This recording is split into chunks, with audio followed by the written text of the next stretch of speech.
Kıymetli kardeşlerim, öncelikle Kurban Bayramı vesilesiyle yapmış olduğumuz ibadetlerimizi Rabbim dergâh-ı niyetinde kabul ve makbul eylesin.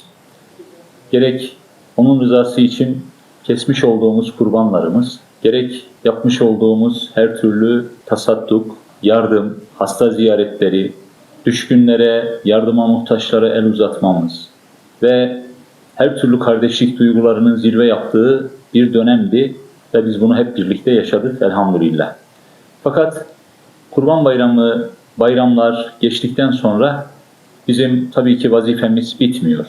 Bir Müslümanın hayatındaki yardım ve kardeşlik duyguları, akraba bağlarını gözetmek ve Rabbimin emrettiği doğrultuda hayatındaki güzellikleri yaşatmak bir ömür devam etmeli ve devam edecektir. Bu bağlamda bizler tasadduk, zekat, yardımlaşma anlamında yıl boyu devam ettireceğimiz güzelliklerimiz var.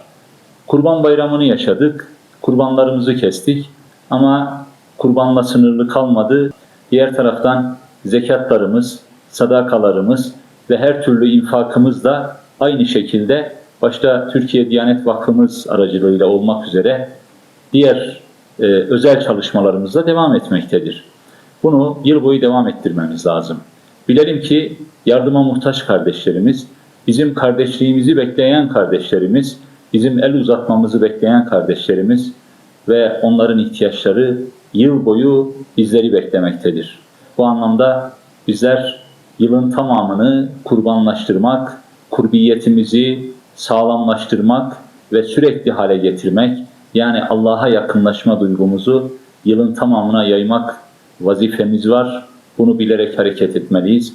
Rabbim şimdiden bu anlamda bu şuuru gösterip yaşayan müminlerden eylesin.